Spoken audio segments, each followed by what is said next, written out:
जय हिंद दोस्तों, एक बार फिर से स्वागत है आप सभी का आपके पसंदीदा यूट्यूब चैनल लक्ष्य में। और इसके साथ ही हम लोग बात कर रहे हैं मूल अधिकारों को लेकर। और मूल अधिकारों में भी अभी तक हमने जो भी कंसेप्ट क्लेरिफाई किए, मुझे लगता है कि आप लोगों को बहुत अच्छे से क्लेरिफाई हो गए हैं, क्योंकि कई क्वेश्चंस भी आ रहे हैं जिनको कुछ कन्फ्यूज़न है। और उसके अलावा बहुत ही लोगों ने शुभकामनाएँ भी भेजी हैं, उन सभी का बहुत बहुत धन्यवाद। और सहयोग मैं इसी प्रकार से चाहता रहूँगा। और आप लोग ज़्यादा से ज़्यादा शेयर भी करें हमारे चैनल्स।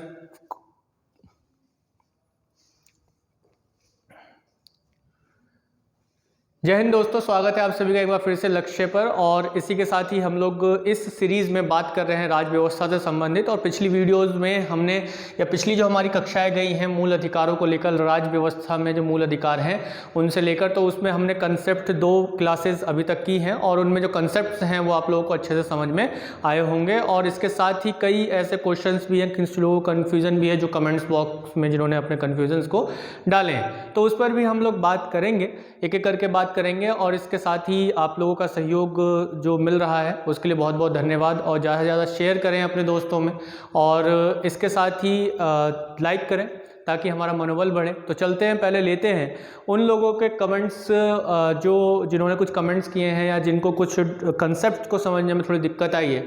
तो उसमें से पहला जो कमेंट है उसको हम लेते हैं, जिसमें अभिषेक का एक डाउट है कि आर्टिकल 16 नागरिकों को प्राप्त है या विदेशियों को।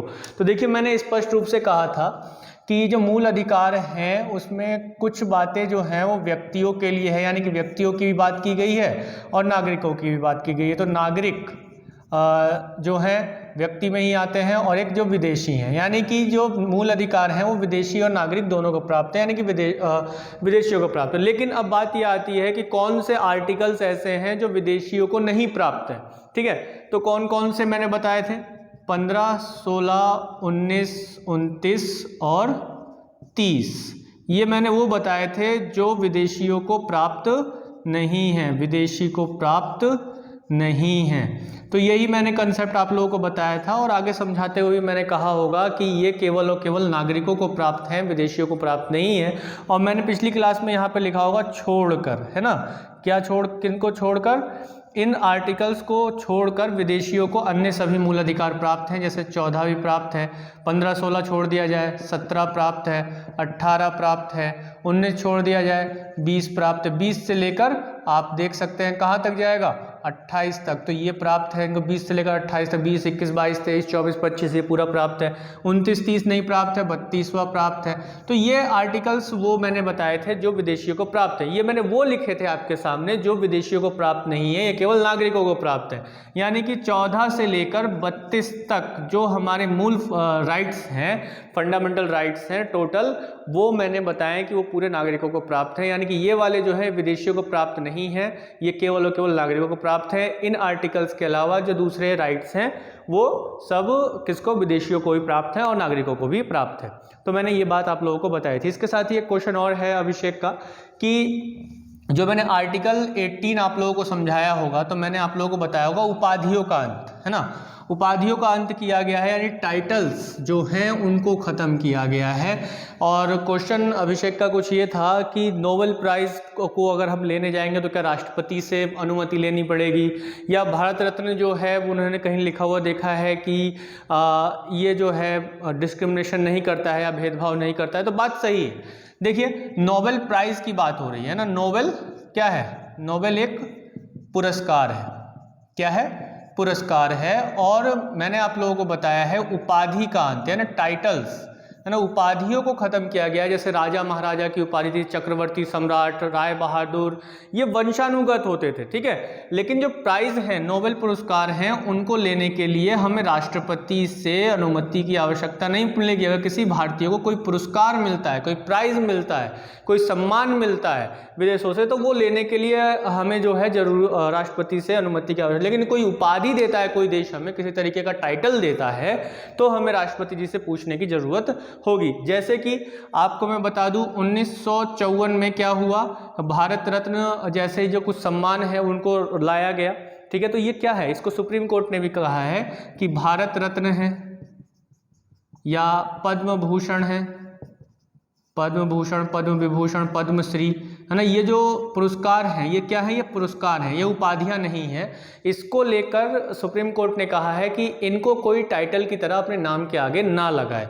ये पुरस्कार हैं, एक सम्मान है, यानी कि भारत रत्न का सम्मान। आप जो है देश के बड़े ही अमूल्य व्यक्ति हैं, ठीक है, आपने देश के लिए बहुत कुछ किया है, तो आप भारत के रत्न हैं, एक सम्मान है, ठीक है, कोई उपाधि नहीं है। तो ये पुरस्कार है, प्राइज है, तो इस वजह से जो है ये डिस्क्रिमिनेशन नहीं करता है। लेकिन अगर उपाधि की बात आती है तो डिस्क्रिमिनेशन करता है। तो ये जो क्वेश्चन है कुछ अभिषेक के डाउट्स थे, और मैं समझता हूँ कि यहाँ पर डाउट्स क्लियर हो गए होंगे। आर्टिकल 16 हो या आर्टिकल 18 को लेकर भी जो डाउट्स थे वो आपके क्लियरिफाई हो जाने चाहिए। इसी तरीके से मैं कहता हूँ अगर किसी का कोई डाउट रहता है तो क्वेश्चन आप अपने कमेंट्स बॉक्स में जरूर डालिए। जब भी अगली क्लास आएगी तो मैं उसमें उसका आंसर जरूर दूंगा। इसी तरीके से अर्जुन का एक कमेंट था, एक क्वेश्चन था कि भाई जो मैंने आपको जुर्माने वाला एक उदाहरण बताया था, आपको याद होगा आर्टिकल 14 की जब मैं बात कर रहा था, अनुच्छेद 14 की बात कर रहा था, उसमें मैंने 1 लाख कमाने वाला, 5,000 कमाने वाला, वो मैंने बताया था। तो देखिए मैं इसी उद्देश्य से बता रहा था आपको कि इस यहाँ पर परिस्थितियों को देखकर हम बात करेंगे, यानी कि विधियों का समान संरक्षण जो है परिस्थितियों को देखकर जुर्माना लगाएंगे, ना कि उस व्यक्ति का इनकम कितना है वगैरह कितना है उस आधार पर लगाएंगे। तो यहाँ पर अगर उस 5,000 रुपये कमाने वाला जो व्यक्ति है उसकी इतनी हैसियत नहीं है तो उस पर जुर्माना जो है उसकी परिस्थिति के अकॉर्डिंग लगना चाहिए, और दूसरा कि मामला क्या है उसके अकॉर्डिंग लगना चाहिए, ना कि उसके बीच किसी एक तरीके का कानून जो है सब पर लागू करना चाहिए। जैसे प्रशांत भूषण जी वाला जो मामला था, तो प्रशांत भूषण जी वाला मामला क्या था, हालांकि उसको मैं डिस्कस आज की वीडियो में भी करने वाला हूँ, आज की क्लास में भी करने वाला हूँ, कि अगर आप देख पा रहे होंगे यहाँ स्क्रीन पर, तो मैंने बताया है कि जो प्रशांत भूषण जी थे उन्होंने ट्वीट किया था, जो हमारे पूर्व मुख्य न्यायाधीश थे अभी हाल ही में S.A. बोबडे जी, तो वो एक बाइक चला रहे हैं, आपको दिख रहा होगा यहाँ चित्र में कि बाइक चला रहे हैं वो, और वो नागपुर में गए थे जो कि उनका गृह है, घर है वहाँ, होम टाउन है। तो वहाँ पर वो बाइक चला रहे हैं जो कि किसका है, एक बीजेपी के कार्य उसका है, जो बीजेपी के नेता है उनकी बाइक है, और बिना हेलमेट के चला रहे हैं, और कोई मास्क नहीं है, सोशल डिस्टेंसिंग नहीं है। और दूसरी तरफ उन्होंने, प्रशांत भूषण जी ने ये लिखा हुआ है उसमें कि कोरोना महामारी के दौरान लोगों को न्याय नहीं मिल रहा है, और ये बिना मास्क के, बिना हेलमेट के, और इतनी महंगी बाइक जो है ये कैसे चला रहे हैं। तो इस चीज़ को लेकर कोर्ट ने क्या कहा कि ये तो कोर्ट का मानहानि है, यानी कि सुप्रीम कोर्ट का मानहानि है ये। लेकिन यहाँ पर आर्टिकल 19 आ जाता है। आर्टिकल 19 क्या आ जाता है कि अभिव्यक्ति की आज़ादी। आप अगर सही बात बोल रहे हैं, गलत बात नहीं बोल रहे हैं, तो आप किसी के लिए भी बोल सकते हैं, वो कंटेम्प्ट नहीं होगा, किसी के लिए मानहानि नहीं होगा अगर आप सही बात बोल रहे हैं तो यहाँ पर बार बार प्रशांत भूषण जी को कहा गया कि आप जो है कोर्ट से माफ़ी मांग लीजिए, सुप्रीम कोर्ट से माफ़ी मांग लीजिए, अपनी गलती स्वीकार करें। लेकिन प्रशांत भूषण जी ने कहा ये मेरा राइट टू एक्सप्रेशन है, मैं चीज़ों को बोल सकता हूं, मैं बात कर सकता हूं इस पे आप मुझ पे कोई भी सज़ा का प्रावधान नहीं लगा सकते हैं, आपको जो करना होगा। तो यहाँ पर परिस्थितियाँ क्या थी कि कहीं ना कहीं हर कोई ये जानता था कि प्रशांत भूषण जी बिल्कुल सही हैं, वो अपनी जगह बिल्कुल सही हैं, उन्होंने सही बात को रखा है, तो उनको किसी भी तरीके से जो है पनिश नहीं किया जा सकता। तो अपनी थोड़ी सी शाख बचाने के लिए उच्चतम न्यायालय ने बस क्या किया कि 1 रुपये का फाइन लगा दिया। तो इसमें कोई प्रशांत भूषण जी अमीर हैं तो उन पर लाखों का लगना चाहिए, ये नहीं। परिस्थितियां क्या है, स्थितियां क्या है, उसके अकॉर्डिंग चीज़ें बननी चाहिए, यानी कि लॉ सबके लिए एक समान हो, एक परिस्थिति में हो, वो नहीं। वही चीज़ मैंने आप लोगों को आर्टिकल 14 में बताई थी। तो कोई कन्फ्यूजन नहीं होना चाहिए इस चीज़ को लेकर, ठीक है। एक कैरियर ओरिएंटेड क्वेश्चन था कमेंट में कि एक शशांक कुमार हैं, व्यूअर्स हैं, और मेरे ख्याल से उन्होंने अभी 12th किया है। तो उनका एक क्वेश्चन ये था कि क्या यूपीएससी की तैयारी के लिए मुझे आगे बीए करना चाहिए या बीएससी करना चाहिए अगर मुझे यूपीएससी तैयारी में जाना है। देखिए, अगर आपको अपने ग्रेजुएशन के दौरान टाइम देना है तो आपको बीए चूज़ करना पड़ेगा, और आपका ओरिएंटेशन केवल आपका एक आधा फोकस, एक ही लक्ष्य है कि आपको यूपीएससी क्लेरिफाई करना है। तो मेरी तरफ से यही सुझाव रहेगा कि आप जो है बीए कीजिए और उसमें कुछ अच्छे सब्जेक्ट्स लीजिए जो आपके आगे यूपीएससी में काम आ सके।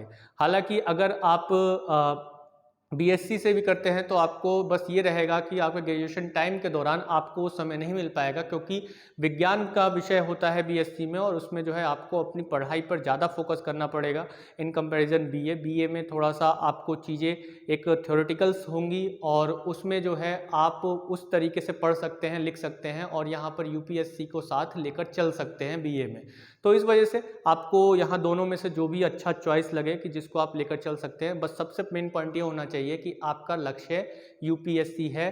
तो ज़्यादा जो वेटेज अगर लग रहा है मुझे, और जो मैं कहता भी हूँ कि बीए आपके लिए ज़्यादा अच्छा रहेगा, बीएससी को साथ में लेकर आप तैयारी नहीं से ग्रेजुएशन पीरियड में साथ लेकर तैयारी नहीं कर सकते हैं यूपीएससी को लेकर, क्योंकि आपको जो है ग्रेजुएशन पे पूरा फोकस करना पड़ेगा।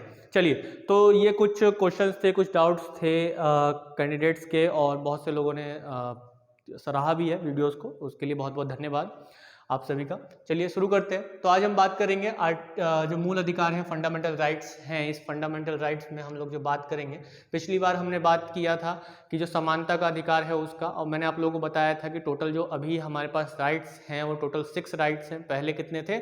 7 थे, जिसमें संपत्ति के अधिकार को हटा दिया गया है। अभी कितने? 6 हैं। 6 में से हमने एक बात किया था समानता का अधिकार, जो कि अनुच्छेद कितने से कितने तक था? 14 से 18 तक की हम बात कर चुके हैं, 14 to 18 की बात कर चुके हैं। अब हमारी बात आती है 19 से 22 तक की। 19 से 22 तक क्या कंसेप्ट है उस पर हम लोग जो है डिस्कशन करते हैं। अब चलिए, तो यहाँ पर हम 19 से 22 तक बात करेंगे। हम एक बार थोड़ा सा रिकॉल कर लेते हैं, ये संविधान के किस भाग में है? भाग 3 में है। भाग 3 में हम मूल अधिकारों की बात करते हैं तो 12 से 35 तक इसमें आर्टिकल्स बताए गए हैं, जिसमें मुख्य रूप से जो मूल अधिकार हैं वो 14 से 32 तक हैं। बाकी जो अन्य अनुच्छेद हैं वो मूल अधिकारों के संबंध में कुछ विशेष उपबंध करते हैं। 12 और 13 बहुत ज़्यादा महत्वपूर्ण है, जिसको मैंने पहली जो मूल अधिकारों के संबंध में, फंडामेंटल राइट्स के संबंध में जो कक्षा थी, जो क्लास थी आपकी, उसमें मैंने बहुत अच्छे से डिस्कस किया, डिस्क्राइब किया है 15 क्या है और 13 क्या है। अगर आपने 13 को समझा है तो आपको बहुत सारी चीज़ें आगे चल के समझ में आने वाली हैं।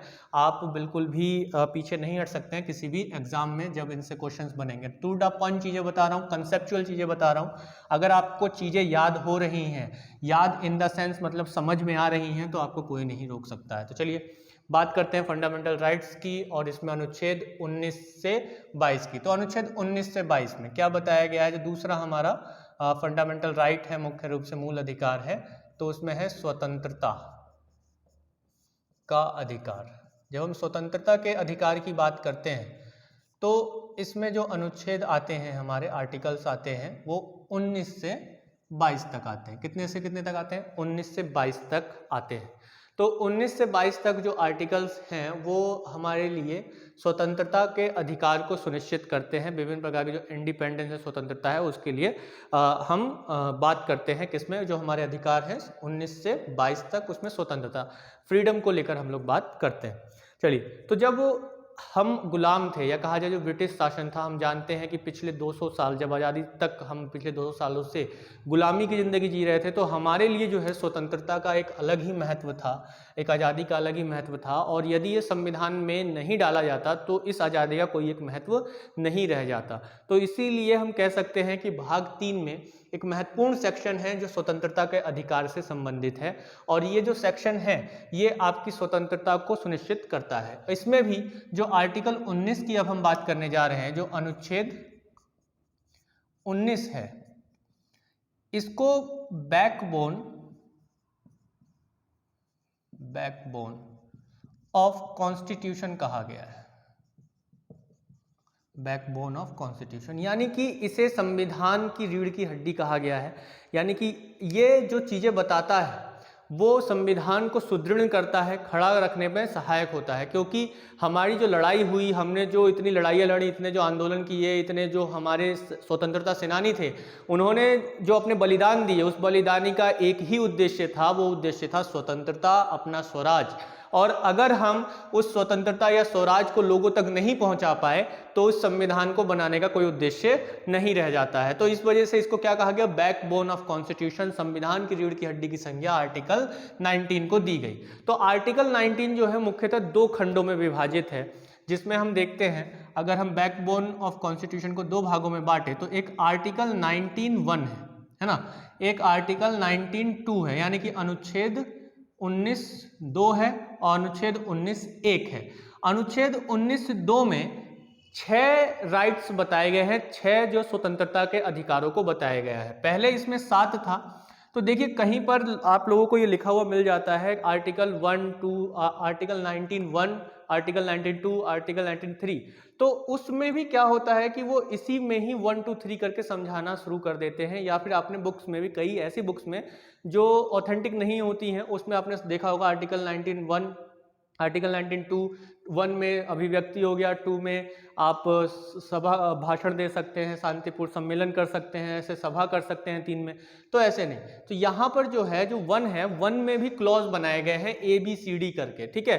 2 और 3 यानी कि आर्टिकल 19(2) से लेकर हम जो आर्टिकल 19(6) तक की बात करते हैं, यानी कि माफ कीजिएगा, शुरुआत में मैंने केवल बोल दिया कि 2 खंड हैं इसमें, टोटल जो है 19 में 1 से लेकर 6 खंड है, जिसमें से आर्टिकल 19 में 6 अधिकार बताए गए हैं, जबकि आर्टिकल 19(2) से 19(6) तक जो हैं, इन 6 अधिकारों पर कुछ रेस्ट्रिक्शन लगाए गए हैं। कुछ क्या लगाए गए हैं?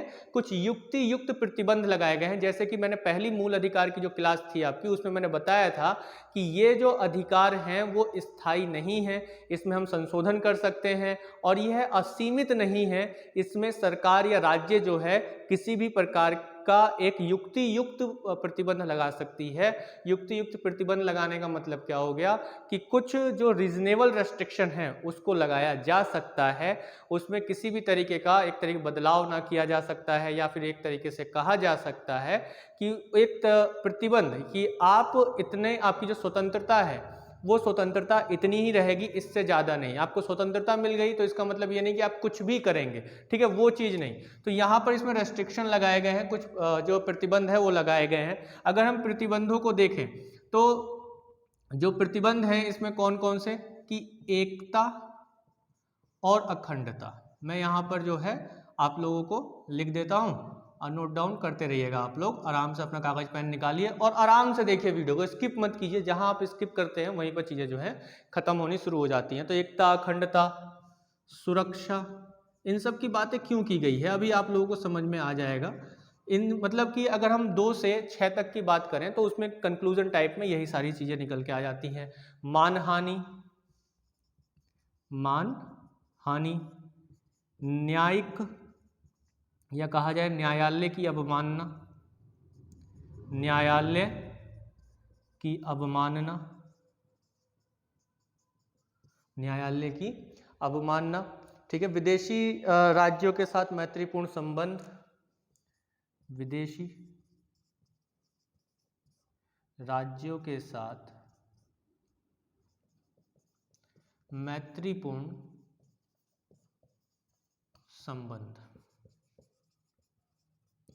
तो ये कुछ वो रेस्ट्रिक्शन है कि अगर आप अपने मूल अधिकारों का इस्तेमाल कर रहे हैं, खास तौर पे अपनी स्वतंत्रता का इस्तेमाल कर रहे हैं, तो ऐसे कीजिए कि इन सब चीज़ों पर जो है हानि ना हो। मुख्य है ये, मुख्य रूप से इनको बताया गया है 2 से 6 तक कि इन सब चीज़ों को कोई हानि ना हो, ठीक है। मानहानि यानी कि शिष्टाचार, एक मोरलिटी है, एक शिष्टाचार है, आप कुछ ऐसा काम ना करें किसी की मान को हानि पहुंचे, ठीक है। तो यहाँ पे अब हम देख लेते हैं कि जो 19(1) है, 19(1) का ए, आप इसे ऐसे लिख सकते हैं 19(1) का ए। तो इसमें क्या बताया गया है? इसमें बताया गया है अभिव्यक्ति। क्या बताया गया है? अभिव्यक्ति बताया गया, एक्सप्रेशन बताया गया। एक्सप्रेशन में भी जो चीजें हैं वो क्या बताई गई हैं? जैसे बोलने की स्वतंत्रता है, आप अपनी बात को किसी भी माध्यम से रख सकते हैं।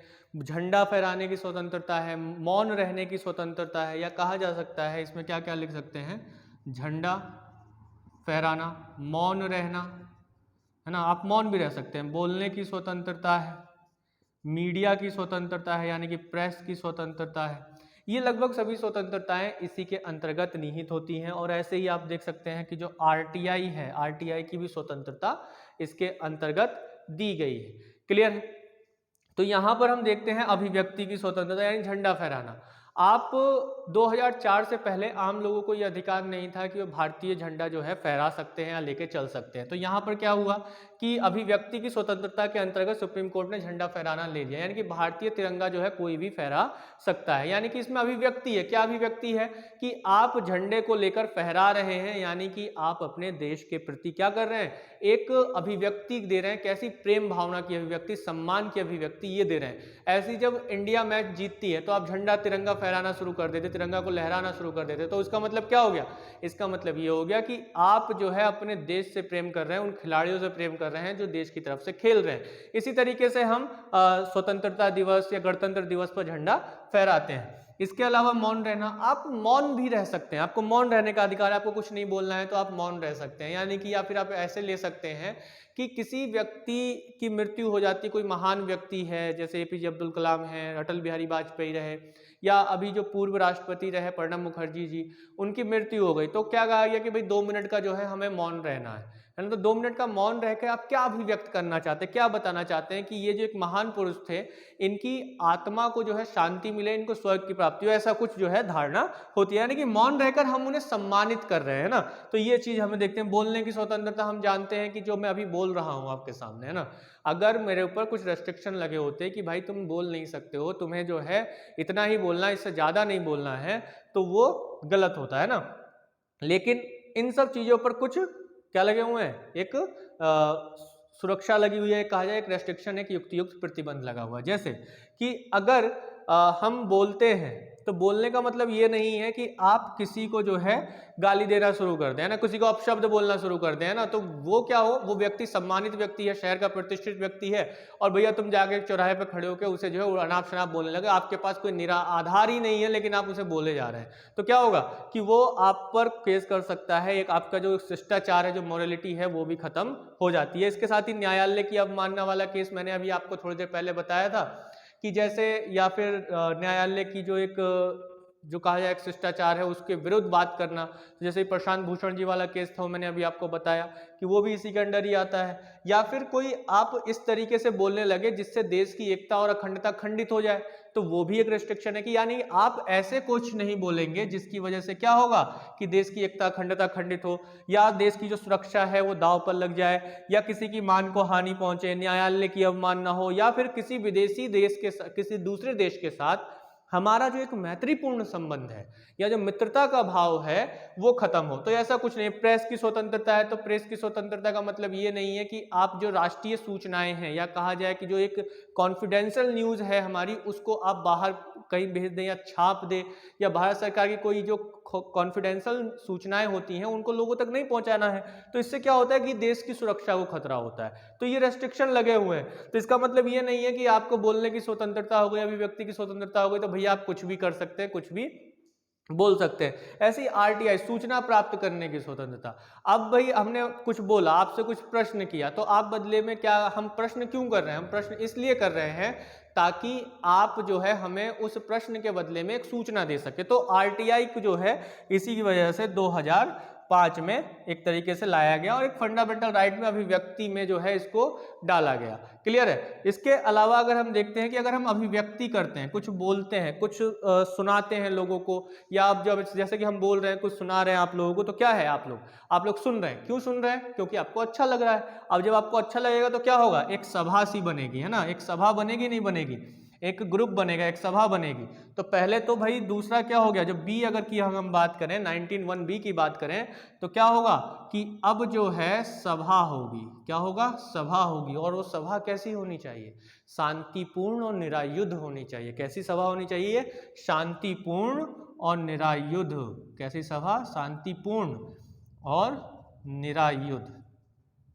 जब हम निरायुध और शांतिपूर्ण सभा की बात करते हैं तो क्या इसका मतलब कि आप सभा कीजिए, बुलाइए, जो व्यक्ति बोल रहा है मन से खड़ा होकर बोल रहा है, मैं बोल रहा हूँ, और यहाँ पे आप कई लोग आके बैठ जाए, सुनने लगे हैं, मेरी बातों को सुन रहे हैं जैसे कई लोग, तो यहाँ पे क्या हो कि वो जो सभा मैंने बुलाई है या जो मैं बोल रहा हूँ, मन से खड़े होकर बोल रहा हूँ, तो वो ऐसी सभा ना हो कि वो अशांति फैलाए, है ना, देश की एकता अखंडता को खंडित करने वाली हो। निरायुध मतलब कि ऐसा ना हो कि सबको मैं लाठी डंडे लेके बुला लूं, अरे भैया आओ, खड़े हो जाओ, बैठ जाओ सब सभा में, हम क्या करेंगे आज जो है इस सब लोग अपने अपने घर से तलवार लाठी लेके आइए, आज जो है हम लोग सभा करेंगे और चलेंगे उस एरिया में शहर के और क्या करेंगे, खूब लड़ाई झगड़ा करेंगे। तो वो वाला सभा नहीं करना है ना, वो वाला सभा नहीं करना है, वो वाला जो है तरीका नहीं अपनाना है। तो यानी अभिव्यक्ति, आपने बोलना शुरू किया, लोगों ने सुनना शुरू किया, तो एक असेंबली बनी, एक सभा बनी, एक मीटिंग बनी, लेकिन वो भी एक शांतिपूर्ण बनी, और वो सभा शांतिपूर्ण होनी चाहिए, देश की एकता अखंडता, यानी कि ये जो सभी रेस्ट्रिक्शन है वो इस पर भी लागू होंगे। एक तरीके से कहा जा सकता है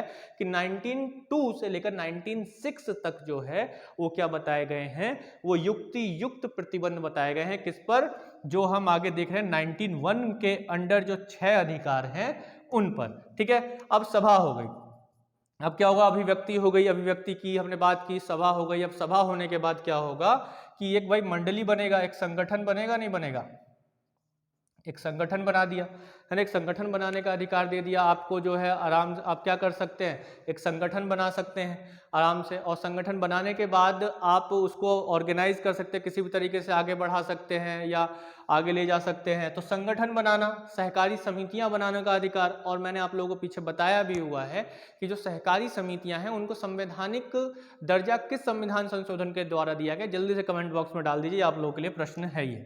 चलिए, तो संगठन बनाएंगे, अभिव्यक्ति की, बोलना शुरू किया, फिर सभा बनी, सभा कई मीटिंग हुई, मीटिंग होने के बाद हमने क्या तय किया कि भाई आज आप जो है हम अपना पार्टी बनाएंगे। ठीक है, हम राजनीति में खड़े होंगे, हम लोग जो क्या बनाएंगे, अपना एक पार्टी बनाएंगे और उस पार्टी को खड़ा करेंगे और फिर चुनाव लड़ेंगे। तो एक संगठन, एक ऑर्गेनाइजेशन बना दिया। या मजदूरों की एक मजदूर यूनियन का नेता है, उसने अभिव्यक्ति की, सभा की, और फिर उसके बाद क्या किया, उसने एक मजदूर यूनियन का एक संगठन, एक अलग अपना जो है पार्टी खड़ा कर लिया, तो एक संगठन बना लिया। तो ए में क्या हुआ, अभिव्यक्ति हुई, बी में क्या हुआ, सभा हुई, और सी में क्या हुआ, संगठन हुआ। लेकिन ऑर्गेनाइजेशन ऐसा नहीं होना चाहिए कि आप ऑर्गेनाइजेशन तो बना लिए लेकिन उस ऑर्गेनाइजेशन का उद्देश्य क्या हो, हमला करना हो, है ना, कि पता चला कि नक्सलाइट वाला वो बना लिया आप लोग ऑर्गेनाइजेशन, नक्सली वाला ऑर्गेनाइजेशन नहीं बनाना है, संगठन नहीं बनाना है। संगठन बनाना है लेकिन ऐसा संगठन बनाना है जो देश की एकता अखंडता को खत्म ना करे, सुरक्षा के लिए खतरा ना हो, किसी की मानहानि ना दे, न्यायालय की अवमानना ना हो, विदेशी राज्यों के साथ मैत्रीपूर्ण संबंधों को ना खराब कर रहा हो। इस तरीके के कंसेप्ट हम यहां पर देखते हैं। क्लियर है? तो संगठन कैसा होना चाहिए, संगठन भी जो है ऐसा होना चाहिए जिस पर एक देश को कोई खतरा ना हो, यानी कि ये रेस्ट्रिक्शन जो हैं उस पर लगे हैं। यानी कि हम ये क्या कह सकते हैं कि मूल अधिकार, जैसे कि मैंने आप लोगों को पीछे बताया था कि मूल अधिकार असीमित नहीं है, सीमित हैं, उनको जो है उन पर रेस्ट्रिक्शन लगाया गया है।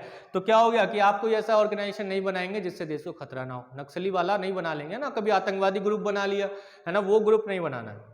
चलिए ए बी सी, फिर उसके बाद आते हैं डी पर। डी क्या कहता है, अब संगठन, अभिव्यक्ति, सभा और संगठन, यहां तक का कंसेप्ट क्लियर है। अब डी में क्या आता है, डी में आता है घूमने फिरने की स्वतंत्रता, यानी 1 2 3 4, चौथा वाला क्या बोलता है, चारों ओर घूमने की स्वतंत्रता, यानी कि आप संचरण कर सकते हैं।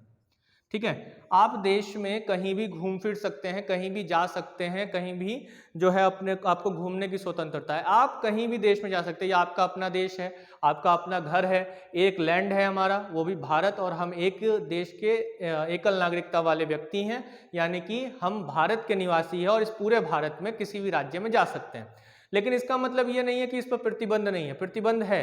मान लिया कि कोई खतरे वाली जगह है ना, खतरे वाली जगह है, जैसे कि अंडमान निकोबार में एक आइलैंड है, सेंटलिन आइलैंड। वहां क्या होगा कि आप जाइए कभी उस आइलैंड के पास में, वहां से क्या होगा कि आदिवासी लोग क्या करेंगे, तीर मारना शुरू कर देंगे, तो पता चला कि वहीं जो है हो गया काम। तो वहां ऐसी जगह पर जाने के लिए क्या है, अनुमति लेनी पड़ती है, या फिर जाने की मनाही होती है, या कुछ रेस्ट्रिक्शन वाले क्षेत्र होते हैं, जैसे कोई भी परमाणु संयंत्र का क्षेत्र है तो वहां पर आम आदमी का जाना मना होता है, रेडिएशन हो सकता है, कोई भी चीज हो सकती है, आप ऐसे नहीं जा सकते हैं। या बॉर्डर है, सीमा है, बॉर्डर पे आप चले गए, वहां पे खड़े हैं, सीमा पे हमारे जवान खड़े हैं, चीन के साथ जो है खड़े हैं, बात कर रहे हैं या लड़ रहे हैं या कुछ हो रहा है, तो आप पहुंच गए कि भैया नहीं, मुझे जो है जगह दीजिए, हम देखेंगे, तो वो चीज नहीं है ना। तो संचरण, घूमने फिरने का मतलब ये नहीं है कि आप कहीं भी चले जाएंगे, आपको सामान्य स्थिति में कहीं भी आने जाने का राइट है। जैसे कि आप भारत में घूम सकते हैं, जैसे कुछ राज्य हैं जैसे कि जहाँ पे ILP है, इनर लाइन परमिट की सुविधा है, जैसे उत्तर पूर्व में कुछ राज्य हैं जिसमें क्या क्या आता है, जिसमें आपका अरुणाचल प्रदेश आता है, नागालैंड आता है, मणिपुर आता है, मिजोरम आता है। इनमें क्या है, इनर लाइन परमिट है, इनर लाइन परमिट है। तो ये अंग्रेजों के टाइम से आ रहा है, अंग्रेजों के टाइम से मतलब 1873 में जो है इनर लाइन परमिट को मंजूरी दी गई थी। और ये आज भी है कि इन राज्यों में आप जब घूमने जाएंगे तो पहले वहां की सरकार से अनुमति लेना पड़ेगा, फ्रीली नहीं घुस जाएंगे और जाके वहां रहने नहीं लगेंगे, ये लेना पड़ेगा ILP। तो संचरण घूमने फिरने का अधिकार है, लेकिन कुछ एक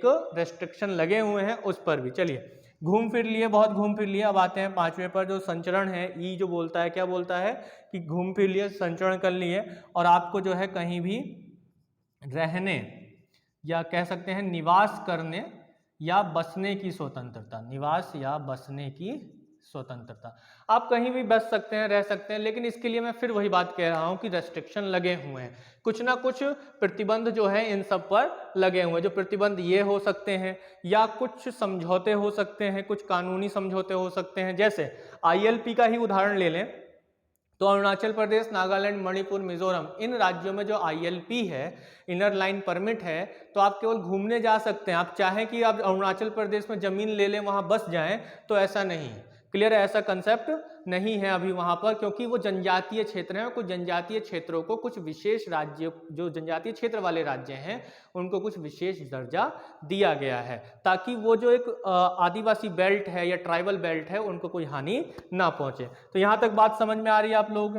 क्लियर है? तो मैं समझ रहा हूं कि 19(1) का ये सेक्शन है, ये क्लोज है, सब क्लोज है, ना कि आप इस तरीके से पढ़ें कि 19(2) में ये है, 3 में ये है, 4 में ये है, ऐसे नहीं पढ़ना है। क्योंकि 19(2) से 19(6) तक तो क्या दिया गया है, युक्ति युक्त प्रतिबंध दिए गए हैं, युक्ति युक्त निर्बंधन। युक्ति युक्त मतलब रीजनेबल, मतलब कि सरकार अगर कुछ आप पर प्रतिबंध लगा रही है तो उसका एक कारण होना चाहिए, तर्क संगत होना चाहिए, मनमाना नहीं होना चाहिए। मनमाना होगा तो क्या होगा कि भैया सुप्रीम कोर्ट बैठा है, सुप्रीम कोर्ट क्या कर देगा कि तुरंत जो है उसको खत्म कर देगा, जो मनमाना रेस्ट्रिक्शन होगा। जब भी भेदभाव की बात आती है तो सुप्रीम कोर्ट के पास अगर मामला जाता है तो वो 2 सिद्धांतों पर काम करता है। पहला सिद्धांत कि वो देखता है कि कहीं ये भेदभाव या जो कानून बना है वो तर्क संगत है या नहीं है। अगर तर्क संगत रूप से प्रतिबंध नहीं लगाया गया है तो मनमाना लगाया गया होगा, तो मनमाने को क्या कराया जाएगा, मनमाने को हटा दिया जाएगा। मनमाना होगा तो उसे खारिज कर देगी सुप्रीम कोर्ट तुरंत। लेकिन जो अगर तर्क संगत है, कुछ कारण है, तो उसको बचा के रखेगी, उसको रहने देगी। चलिए इसके बाद जो आपका ई है, ई के बाद आता है एफ, है ना। 5, 6 वाला जो है आपका राइट है। ये जो राइट है ये अब नहीं है, एफ नहीं है। एफ में क्या था, संपत्ति का अधिकार था। क्या था, संपत्ति का अधिकार था, राइट टू प्रॉपर्टी। देखिए 2 जगह संपत्ति का अधिकार है, एक तो ये 1919 में था, एक आर्टिकल 31 में था। 19F में जो है, 19(1)F में जो है उसमें क्या बताया गया, जो संपत्ति का अधिकार है वो ऐसी संपत्ति है जो आपने खरीदी है ना, जो आपने परचेज की है, वो संपत्ति है। तो इसको जो है हटा दिया गया है, इसको खत्म कर दिया गया। चलिए इस पर अभी हम बात करेंगे। इसके बाद जो आता है जी, यानी कि जो 7th था, यानी कि अब तो ये हट गया, तो कितने हो गए, 1 2 3 4 5 6 हो गए। एफ वाला तो हट गया बीच से, लेकिन जी उसी तरीके से अल्फाबेट वाला जी बना हुआ है। तो इसमें क्या था भाई, रहने और बसने की स्वतंत्रता है, तो खाएंगे क्या, तो खाने के लिए कोई भी रोजगार, है ना, कोई भी रोजगार कर सकते हैं। आप मेरी तरह पढ़ा सकते हैं, आप कोई भी काम कर सकते हैं, किराने की दुकान खोल सकते हैं, या कोई बिजनेस कर सकते हैं, या कहीं पर जॉब कर सकते हैं, जो आपके लिए सुटेबल हो, आपकी योग्यता के अनुरूप हो, वो आप कर सकते हैं। लेकिन रोजगार करने का ही मतलब थोड़ी है कि आप जा रहे हैं भाई नक्सली भर्ती में भर्ती होने, है ना, नक्सलियों की भर्ती निकली है भाई, चल रहे हैं वहीं पर भर्ती होंगे, या आतंकवादी गुट में शामिल हो गए, या विद्रोही गुट में शामिल हो गए, ऐसे गुट जो देश की एकता अखंडता को खत्म कर रहा है। या फिर ऐसा कोई काम थोड़ी करेंगे घर में आप बम बनाने लगे, है ना, तो वो वाला काम नहीं करना है। तो यहाँ पर हम देखते हैं कि ये जो 6 राइट्स हैं, इन पर कुछ प्रतिबंध जो लगाए गए हैं 19(2) से 19(6) तक। तो कितने मूल अधिकार हैं कुल हमारे, अगर हम कितनी स्वतंत्रता के अधिकार हैं, स्वतंत्रता के अधिकार कितने हैं, तो हमारे पास हैं 6 अधिकार हैं। और ये 6 अधिकार किस में बताए गए, 19(1) में बताए गए हैं। किस में बताए गए, 19(1) में बताए गए हैं। ठीक है, पहले कितने थे, पहले थे हमारे 7। तो संपत्ति का अधिकार क्यों खत्म हुआ, देखिए संपत्ति का अधिकार में ये था, इसको खत्म करने का कारण क्या था कि जब भी कोई भी प्रोजेक्ट आता था भारत सरकार का, मान लीजिए कि हाईवे बनाना है या फिर रेल ट्रेन की लाइनें बिछानी है, तो क्या होता था कि रास्ते में जो एक प्रोजेक्ट फाइनल होता था कि हम इस तरीके से लेकर जाएंगे, अपनी ट्रेन की लाइन जो है इस तरीके से, रेल जो है इस तरीके से लेकर जाएंगे, तो अब पटरियां ऐसे बिछाएंगे। अब क्या होता था कि पीछे से लगभग 200 किलोमीटर से तो सरकार बिछाती हुई आ रही है, उनकी जो जमीन है उसमें बिछाती हुई है, लेकिन आगे चल के क्या हुआ कि आगे चल के कोई जमीन आ गई और उस जमीन का मालिक ने क्या बोला कि भाई हम ये अपनी जमीन नहीं देंगे, क्योंकि ये हमारा प्रॉपर्टी का राइट है, संपत्ति का अधिकार है, हम बेचना नहीं चाहते, सरकार को जमीन हम नहीं देंगे। तो अब क्या हुआ कि जो सरकार का वो प्रोजेक्ट है वो वहीं पर ठप हो गया, वहीं पर रुक गया। अब जब तक वो जमीन बेचेगा नहीं तब तक वो आगे बढ़ेगा नहीं। अब वो आदमी क्या कहता है कि आप उधर से निकाल लीजिए, दूसरी तरफ से निकाल लीजिए। तो दूसरी तरफ से कैसे निकाल लेंगे? तब तो फिर वही हो गया ना कि भाई जो रेलवे को एक शॉर्ट रास्ता मिल रहा था, कम समय में जो है कम समय में कम दूरी तय करके जो है कम समय लगता है यात्रियों को पहुंचने में, तो अब घुमा के अगर लेके जाएंगे तो क्या होगा, एक लंबा समय लगेगा। ऐसी हाईवे है, नेशनल हाईवे बन रहा है कि भाई एक शॉर्ट रास्ता निकाला जाए, तो रास्ते में बड़ी बड़ी जमीनें पड़ी हैं और वो जमीनें जो है किसी की है वो बेचना नहीं चाहता है। तो इस वजह से क्या किया सरकार ने ये किया कि 44वां संविधान संशोधन किया। ये मोरारजी देसाई गवर्नमेंट में हुआ, 44वां संशोधन किया और 44वें संशोधन के माध्यम कब हुआ? ये 1978 में हुआ। मोरारजी देसाई की सरकार बनी थी और 44वां संविधान संशोधन किया गया। इसमें क्या किया कि जो संपत्ति का अधिकार है दो अनुच्छेदों में से, कौन कौन से में से, एक 19(1) का F में से और एक आर्टिकल 31 में से। आर्टिकल 31 में कैसा संपत्ति था? आर्टिकल 31 में ऐसी संपत्ति थी जो अर्जित की गई, यानी कि विरासत में मिली थी, है ना, जो विरासत में मिली थी वो संपत्ति थी। तो इनको क्या किया गया, इनको उठाकर एक लीगल राइट बना दिया गया, मूल अधिकारों से उठाकर क्या बना दिया गया, लीगल राइट। किसमें? भाग 12 में और अनुच्छेद 300A में। ठीक है, भाग 12 के अनुच्छेद 300A में या क में उठा के इनको लीगल राइट बना दिया गया। यानी कि सरकार को अगर जब भी लगता है लोक कल्याणकारी उद्देश्य से कि आपकी जमीन या आपकी प्रॉपर्टी ले लेनी चाहिए, तो सरकार जो है आपकी भूमि को या आपकी जमीन को या आपकी प्रॉपर्टी को अधिग्रहित कर सकती है। उसका उद्देश्य क्या होगा कि लोक कल्याण के लिए वो काम हो रहा है, तो आपकी जमीन जो है लेनी पड़ेगी। इसीलिए फंडामेंटल राइट से हटाकर अलग रख दिया। अगर फंडामेंटल राइट होता तो क्या होता कि भाई ये तो हमारा फंडामेंटल राइट है, आप कैसे ले सकते हैं, है ना। तो अब यहाँ पे क्या होता कि वो सुप्रीम कोर्ट चला जाता। सुप्रीम कोर्ट, हमने बताया कि गारंटी कौन देता है मूल अधिकारों की? उच्चतम न्यायालय और उच्च न्यायालय। तो अब सुप्रीम कोर्ट क्या करेगा कि भाई ये तो मूल अधिकारों में है, आप कैसे ले सकते हैं जमीन, तो उसको वापस कर दीजिए। ऐसा हुआ था जब 1951 में नेहरू जी प्रधानमंत्री के रूप में बने, तो उनकी विचारधारा समाजवादी विचारधारा थी। जब वो समाजवादी विचारधारा के व्यक्ति थे तो वो क्या चाहते थे कि जो संसाधन है देश के उनमें सभी को समान रूप से अधिकार मिले। तो अब उन्होंने क्या किया, उस समय जो सबसे बड़ा संसाधन था वो भूमि था, और जमीन पर उन्होंने देखा कि जो किसान जिनकी पहले जमीन थी वो जमींदारों के पास जा चुकी थी, और किसान अंग्रेजों के टाइम में भी दबे हुए थे, तो उनको अब बाहर लेकर आना था। और जिनके पास ज़्यादा जमीन थी उनसे लेकर जो है किनको, गरीब किसानों को देना था पट्टे पर। तो अब भूमि अधिग्रहण के लिए क्या किया, नेहरू जी ने एक कानून बना दिया, भूमि अधिग्रहण कानून। अब उस कानून के द्वारा क्या था कि जितने भी जमींदार हैं जिनके पास 5 एकड़ से ज़्यादा भूमि है उनको अधिग्रहित करेगी सरकार, और अधिग्रहित करके किसानों में बांट देगी। जो छोटे किसान हैं, जो भूमिहीन किसान हैं, उनको बांट देगी। अब बिहार में क्या हुआ कि बिहार में एक जमींदार जी हुए, उन्होंने पटना हाई कोर्ट में केस डाल दिया।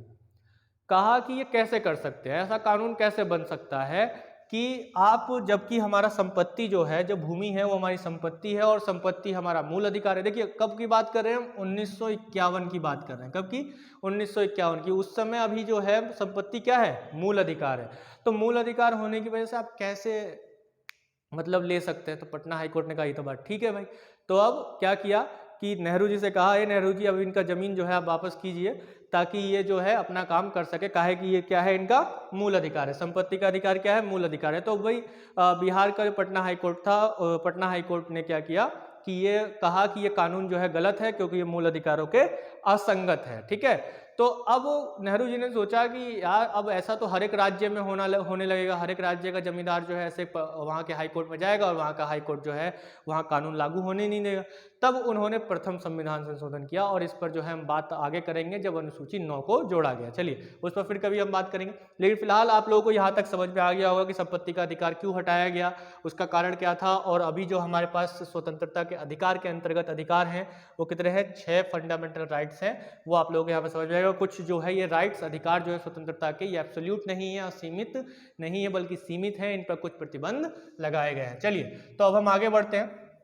आशा करता हूं कि यहाँ तक सब कुछ समझ में आ गया होगा, और कोई बात अगर समझ में ना आए तो फिर कमेंट बॉक्स में डालिएगा, फिर अगली क्लास में आप लोगों के डाउट को क्लियरिफाई किया जाएगा, क्लियर किया जाएगा, एकदम बढ़िया से क्लियर कर, कुछ नहीं छोड़ना है, कोई भी बात ऐसी नहीं छोड़नी है जो समझ में ना आए, और जो बात समझ में ना आएगी वो फिर दिक्कत क्रिएट कर देती है, और फिर जब दिक्कत क्रिएट करती है तो वही परीक्षा में जब आ जाती है तो हमारे लिए जो है दिक्कत बन जाती है, तो वो चीज़ हमको नहीं करना है। चलिए अब आगे बात करते हैं।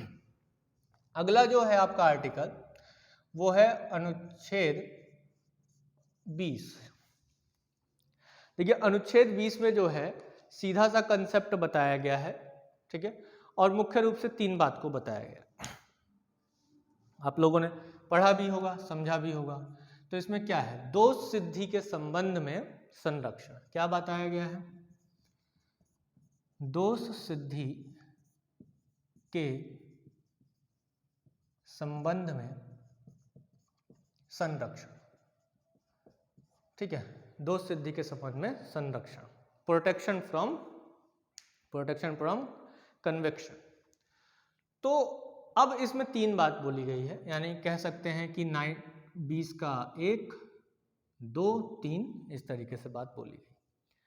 पहली बात क्या बोली गई, पहली बात जो बोली गई है वो ये बोली गई है कि कोई व्यक्ति जब तक अपराधी नहीं होगा या दोषी नहीं होगा, जब तक उसे न्यायालय दोषी ना कह दे, है ना, न्यायालय दोषी ना कह दे, यानी कहा जा सकता है एक बात ऐसे कि जब तक वह व्यक्ति दोष सिद्ध ना हो जाए तब तक उसे आप दोषी नहीं कह सकते, और अपराध के समय जो कानून लागू था या जो दंड का प्रावधान लागू था उसी दंड के प्रावधान के अनुसार उसको सजा दी जाएगी। तो पहला बात क्या बोला गया है कि पहली बात क्या बोली गई है कि कोई व्यक्ति, है ना, कोई व्यक्ति जब तक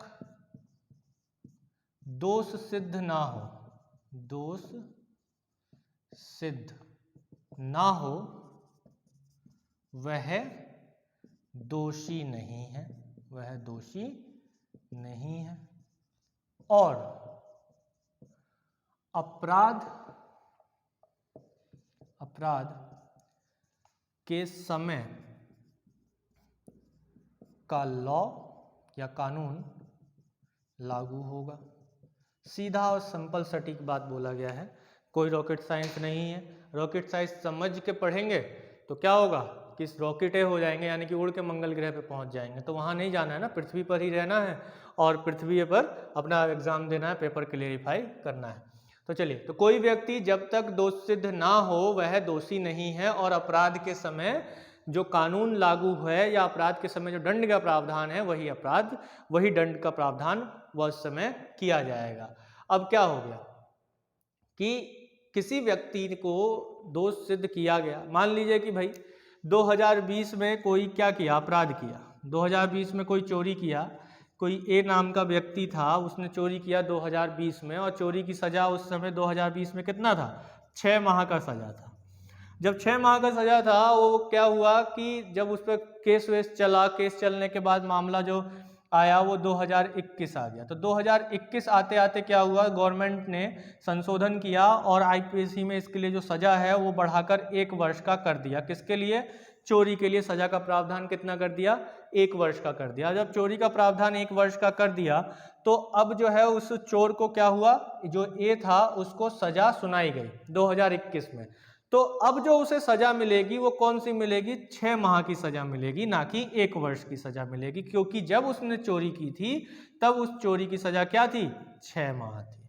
तो इस चीज के लिए ये बताया गया है, और उसे दोष सिद्ध जब हो गया तो उसे अपराध के लिए जो उस समय कानून लागू था वही जो है लागू होगा। तो बात से क्लियर हो गई होगी आप लोगों को बहुत अच्छे से। कोई डाउट हो तो कमेंट कीजिएगा। चलिए, तो दूसरा पॉइंट क्या बोला है उसको देख लेते हैं।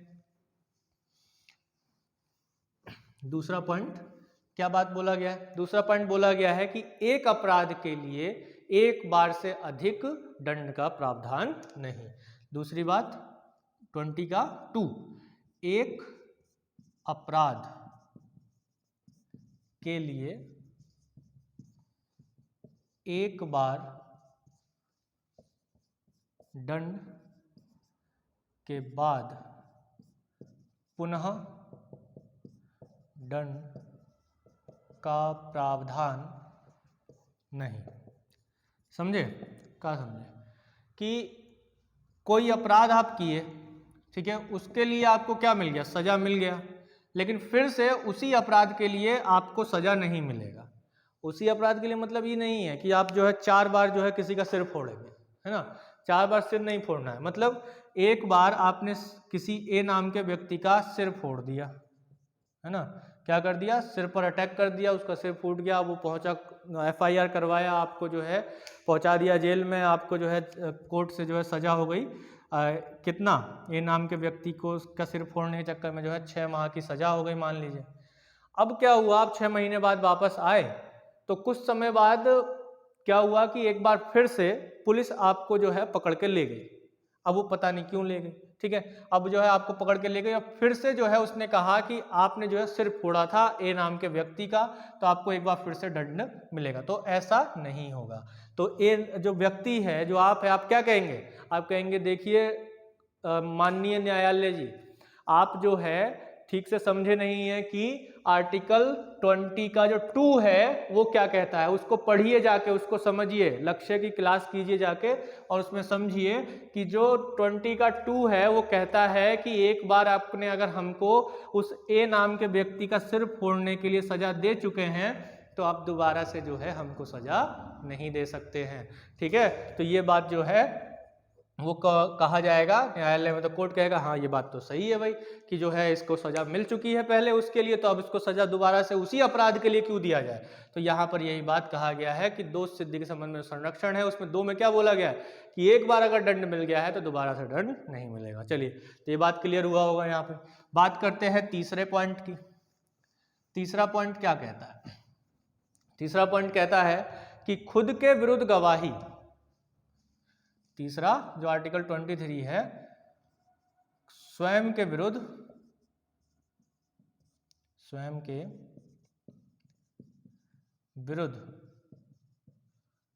गवाही मान्य नहीं होगी। तो ये बोला गया है, क्या बोला गया? स्वयं के विरुद्ध गवाही मान्य नहीं होगी। मतलब कि आप पुलिस रिमांड में आपको ले गए और आपको खूब बढ़िया से कूटा। अब कूटने के बाद कहा कि मान लो कि तुमने ही किया है, तो आप कहेंगे ठीक है जी मैंने किया। अगर आपने मना कर दिया तो क्या होगा कि वो और कूटेंगे, है ना। तो मना नहीं करना है, मान लेना है कि हाँ ठीक है, पुलिस के सामने स्टेटमेंट दे देना है हाँ ठीक है किए हैं, क्योंकि आपको पता है कि इंडिया की जो पुलिस होती है वो कितना कूटती है। तो यहाँ पर जो है फिर क्या होगा कि आप मान लीजिए, लेकिन जब आप कोर्ट में जाएंगे तो कोर्ट में जो है पुलिस को दिया गया स्टेटमेंट जो है वो मान्य नहीं होता है। तो न्यायालय के सामने जाकर क्या कहेंगे कि न्यायालय के सामने क्या कहेंगे कि जी हमने जो है डर के मारे जो है कहा कि हाँ हमने किया है, लेकिन हमने नहीं किया है। तो गवाही वही मान्य होगी जो आप न्यायालय के समक्ष देते हैं, मजिस्ट्रेट के समक्ष देते हैं, ना कि किसी पुलिस थाने में देते हैं, या फिर किसी को बहुत बड़े पैमाने पर दबावित किया गया है या किसी को दबाया गया है और उससे कहा गया है कि भैया तुमको जो है इतना रुपया देंगे और तुम जो है क्या करो कि जाकर ये जो मामला है वो अपने सिर पर ले लो, गवाही दे दो कि तुमने ही किया है। तो इस स्थिति से बचने के लिए भी ये क्लॉज लाया गया था, डाला गया था, ताकि कोई बेगुनाह व्यक्ति जो है वह सजा ना काट सके। हमारे देश का कानून क्या कहता है, या किसी भी सभ्य देश का जो कानून है वो यही कहता है कि भले ही कई जो है अपराधी छूट जाएं, लेकिन एक जो निर्दोष व्यक्ति है उसको सजा ना मिले। तो इसलिए जो है हम देखते हैं कि दोष सिद्धि के संबंध में कुछ संरक्षण ये दिए गए हैं। तो 20 में ये बात बोला गया है। तो यहाँ तक जो है 3 पॉइंट जो है ये बोला गया है, और इसमें यह भी कहा गया है कि जो आर्टिकल 29 है इसको विशेष रूप इस रूप में भी देखा जाता है कि ये 352 के लागू होने पर, आर्टिकल 352 के लागू, 352 में क्या है, नेशनल इमरजेंसी है। तो नेशनल इमरजेंसी के लागू होने पर जो अनुच्छेद 20 है ये निलंबित नहीं होते हैं। निलंबित मतलब सस्पेंड नहीं कर सकते हैं राष्ट्रपति जी, ठीक है, राष्ट्रपति की घोषणा कर इसे सस्पेंड नहीं कर सकते हैं, क्योंकि ये निलंबित नहीं होते हैं। साफ लिख दिया गया है, चाहे कुछ भी हो जाए, ठीक है, ये निलंबित नहीं होगा। आपको जो है इस प्रकार से दोष सिद्धि के संबंध में संरक्षण प्राप्त होता रहेगा। तो चलिए आगे बढ़ते हैं। ध्यान रखिएगा, अनुच्छेद 20 जो है आपातकाल के समय निलंबित नहीं होता है। तो चीजें जो है अब क्लियरिफाई हो रही होंगी धीरे धीरे करके, एक एक पॉइंट अच्छे से डिस्कस कर रहे हैं। कोई डाउट हो तो क्वेश्चन जरूर कीजिएगा, क्वेश्चन इरेज जरूर कीजिएगा। चलिए इसके बाद नेक्स्ट जो पॉइंट है वो क्या है। अगला जो अनुच्छेद है उसका कंसेप्ट बहुत ब्रॉड है। वो अपने आप में अनुच्छेद जो 21 है, एक तरीके से कहा जाए अनुच्छेद 21 के भीतर अनुच्छेद 19 जो है एक छोटा सा हिस्सा आ जाता है, क्योंकि अनुच्छेद 21 जो है अपने आप में एक ब्रॉड कंसेप्ट है, लेकिन उसके जो एक महत्वपूर्ण पहलू हैं बस उनको हम थोड़ा सा समझते हैं, जिनसे हमारे परीक्षाओं में प्रश्न बनते हैं। तो अनुच्छेद 21, जो अनुच्छेद 21 है वो किस तरीके से बात करता है, जो इसमें बात बोली गई है वो क्या बोली गई है, वो ये बोली गई है कि व्यक्ति जो है या राज्य व्यक्ति, यहां लिखते हैं, चलिए अनुच्छेद 21 क्या कहता है, सीधी सी बात कि राज्य व्यक्ति मीन्स, बात समझिए कि यानी कि क्या हो गया, यहां पे देखिए क्या बोले, यहां पे बोले व्यक्ति मतलब आर्टिकल 21, और मैंने क्या बताया 15, 16, 19, 29 और 30, इनको छोड़कर बाकी जो भी आर्टिकल्स हैं फंडामेंटल राइट्स में वो किसको प्राप्त हैं, व्यक्ति को प्राप्त हैं, मतलब विदेशी और नागरिक दोनों को प्राप्त हैं। तो एक बार फिर से दोहरा दिया है, 15, 16, 19, 29 और 30, 15, 16, 19, 29 और 30, 5 ऐसे फंडामेंटल राइट्स हैं जो विदेशियों को प्राप्त नहीं है। क्लियर है। तो 21 है व्यक्ति मतलब नागरिक और विदेशी, ठीक है। तो व्यक्ति, राज्य किसी व्यक्ति की क्या, प्राण यानी कि राइट टू लाइफ, और दैहिक स्वतंत्रता दैहिक स्वतंत्रता को आप लिख सकते हैं दूसरे और आसान शब्दों में व्यक्तिगत स्वतंत्रता, अंग्रेजी में पर्सनल लिबर्टी बोलते हैं इसको, ठीक है। राज्य व्यक्ति के प्राण एवं दैहिक स्वतंत्रता से विधि द्वारा स्थापित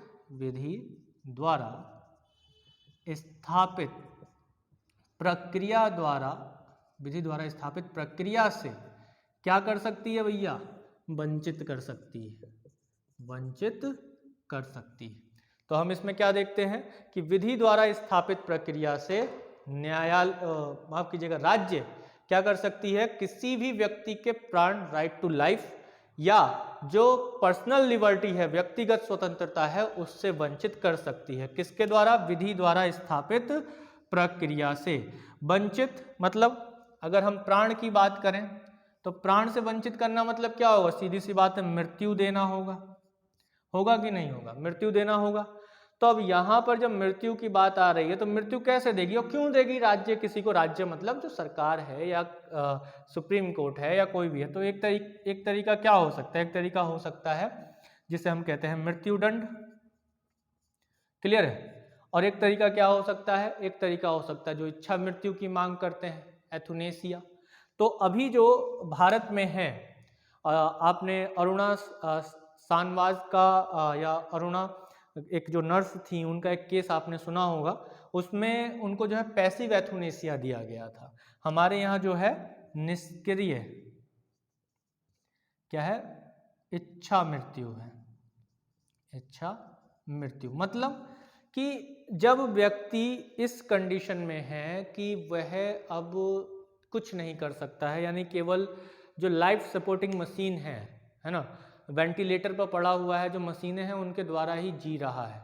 अब उसको जो है कोई भी उसके शरीर में मूवमेंट नहीं होती है, वह ऐसे ही पड़ा हुआ है। तो उसको निष्क्रिय एथुनेसिया यानी कि पैसिव एथुनेसिया के द्वारा मृत्यु दी जा सकती है। मृत्युदंड के प्रावधान है हमारे यहाँ।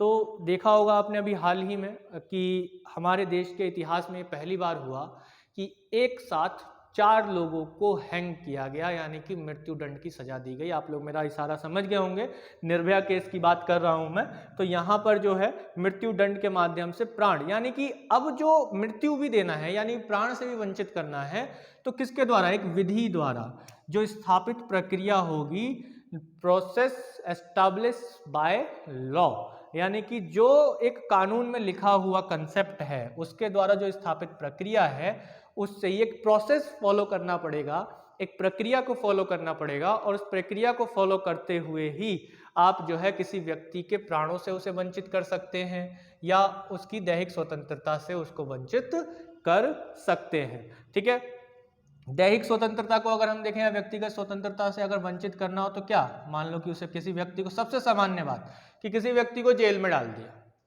किसी व्यक्ति को क्या किया? जेल में डाल दिया, तो वो क्या हो गया? व्यक्तिगत स्वतंत्रता के उसमें चला गया कि भाई व्यक्तिगत स्वतंत्रता पर एक विधि द्वारा स्थापित प्रक्रिया से क्या किया कि जेल में डाल दिया, उसकी एक स्वतंत्रता ले ली, व्यक्तिगत स्वतंत्रता जो है वो ले ली। तो अब यहाँ पर एक तो ये बात हो जाती है कि वंचित करना है, यानी कि वंचित कैसे करेगी? विधि द्वारा स्थापित प्रक्रिया के माध्यम से ही वंचित करेगी।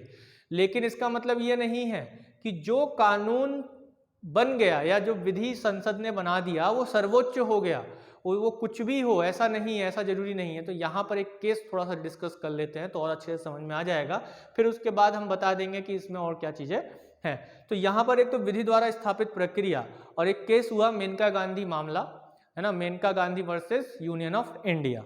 1978 के समय ये केस हुआ, और उस समय क्या कंसेप्ट था उस पर थोड़ा सा हम लोग विचार कर लेते हैं। तो ये आप लोग नोट डाउन करते रहिएगा साथ साथ में, ठीक है। तो ये चीज़ें जो है और अच्छे से क्लियरिफाई आपको होंगी, रिवीजन के टाइम में बहुत ज़्यादा जो है आपके लिए ये अच्छा रहेगा, नोट्स बनाते रहिए साथ में।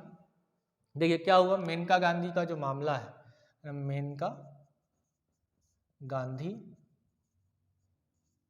गांधी बनाम भारत संघ, तो इसकी बात कर 1978। तो क्या हुआ था जी? इस समय कांग्रेस की सरकार जा चुकी थी भारत से, जनता पार्टी की सरकार बनी थी। मेनका गांधी जो है संजय गांधी की पत्नी थी, और संजय गांधी ने जो है काफी उत्पात मचाया हुआ था, खासतौर पे भारत में नसबंदी के को लेकर। ठीक है, तो अब क्या हुआ कि उस समय मेनका गांधी जी ने एक पासपोर्ट बनवाया अपना, ठीक है, उनका बना एक पासपोर्ट। अब जब वो पासपोर्ट बना तो सरकार को लगा कि ये तो विदेश से भागने वाले हैं सब, है ना, इनको ऐसे कैसे भागने देंगे, इन पर कार्रवाई करेंगे हम बढ़िया से। तो क्या हुआ कि इनके पासपोर्ट को भारत सरकार ने जब्त करवा दिया, ये देश से भागने वाले, इनको नोटिस पहुंचा जब्त करने का। अब ये क्या करते हैं, कहाँ पहुंचते हैं?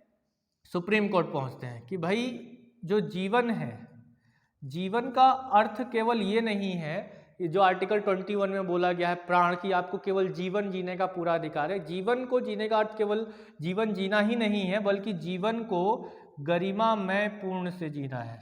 जीवन में गरिमा पूर्ण, जीवन कैसे जीना है? गरिमापूर्ण तरीके से जीना है, यानी कि पर्सनल लिबर्टी होनी चाहिए, हमारा एक सम्मान होना चाहिए, हम कहीं भी आ जा सकते हैं, कुछ भी एक जीवन को चलाने के लिए एक अच्छे कार्य कर सकते हैं। तो ये चीज़ यहाँ पर देखी गई, और यहीं पर सुप्रीम कोर्ट ने ये कहा कि आपने बेशक विधि द्वारा स्थापित प्रक्रिया से उनके पासपोर्ट को जब्त किया है, उनके जो जीवन को, अगर वो उनको लगता है कि वो बाहर जा सकते हैं या रह सकते हैं, उनको आपने जब्त किया है, लेकिन ये बिल्कुल भी नहीं है कि आप जो है कोई भी कानून के माध्यम से किसी की व्यक्तिगत स्वतंत्रता को हनित कर सकते हैं या रोक सकते हैं। तब यहाँ पर सुप्रीम कोर्ट ने जो एक कंसेप्ट दिया उसे कहते हैं due process of law. Due process of law मुख्य रूप से इसे माना जाता है कहाँ से? अमेरिका से। अमेरिका के कंसेप्ट में देखा जाता है ड्यू प्रोसेस ऑफ लॉ। लेकिन जो अभी मैं इससे पहले की बात कर रहा था, विधि द्वारा स्थापित प्रक्रिया यानी कि प्रोसीजर एस्टैब्लिश बाय लॉ, वो लिया गया है कहाँ से? ब्रिटेन से, है ना। जो विधि द्वारा स्थापित प्रक्रिया है, इसको कहाँ से लिया है? ब्रिटेन के संविधान से लिया है, ब्रिटेन से है। तो देखिए इनमें एक बेसिक अंतर होता है। क्या अंतर होता है?